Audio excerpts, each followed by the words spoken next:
Assalamualaikum dan salam Malaysia Madani. Pohon bidara tapi berigi, pohon harimun tidak berduri. Izinkan saya memperkenalkan diri agar bicara memikat hati. Nama diberi Tengku Putri Alisha binti Tengku Muhammad Syarudin dan berusia 12 tahun. Saya belajar di Sekolah Kebangsaan Sedang. Kod sekolah saya ialah TBA 1032. Hobi saya ialah membaca buku. Saya bercita-cita untuk menjadi seorang guru. Saya amat teruja untuk berkongsi novel yang telah saya baca, iaitu Budak Nakal Kesayangan Cikgu. Novel ini hasil karya Kuliana Syuhaimi. Cerita mengisahkan Amin, seorang murid sekolah rendah yang sering dilabel sebagai budak nakal oleh guru-guru dan rakan-rakannya. Kenakalannya bukan sekadar gurauan yang gemar menyakarannya, seperti menakutkan mereka dengan ular plastik.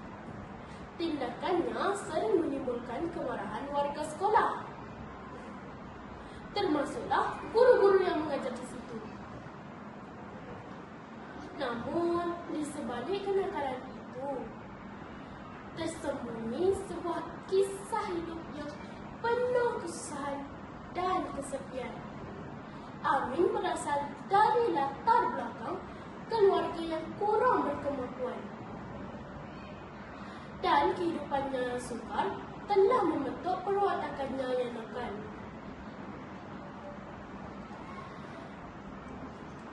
Dia tidak mendapat perhatian dan kasih sayang di rumah, menyebabkan dia mencari perhatian di sekolah melalui kenakalannya. Cikgu Salina, guru kelasnya, tegas dan garang. Pada mulanya turut merasa terganggu dengan kelakuan Amin. Namun, lama-kelamaan beliau menyadari bahawa di sebalik kenakalan Amin terdapat seorang kanak-kanak yang kesepian dan dahagakan kasih sayang. Cikgu Salina mula mengambil pendekatan yang lebih memahami terhadap Amin. Ia berusaha untuk mendekatinya dan membantu mengubah sikapnya. Perjalanan hubungan antara Amin dan Cikgu Salina menjadi inti cerita dalam novel ini. Ia menggambarkan bagaimana kasih sayang seorang guru dapat memberi perubahan besar dalam kehidupan seorang murid.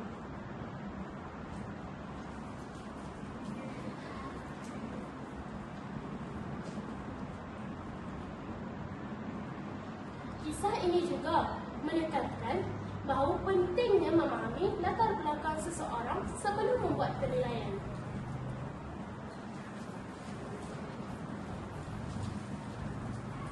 Budak Nakal Kesayangan Cikgu ialah novel grafik yang menyentuh hati, sesuai untuk pembaca berumur 11 tahun hingga 16 tahun. Diterbitkan oleh Ana Muslim pada tahun 2024. Novel ini ditulis dalam bahasa Melayu dan mengandungi 128 muka surat. Novel ini menekankan setiap kanak-kanak, walaupun nampak nakal di mata masyarakat, ianya mempunyai sebab tersendiri. Watak Amin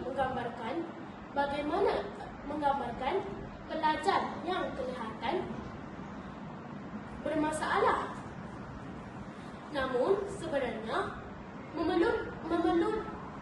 memerlukan perhatian dan kasih sayang. Cikgu Salina menjadi simbol guru yang memahami, prihatin dan penuh kasih sayang. Ianya membuktikan bagaimana pendekatan yang penuh empati dan keikhlasan dapat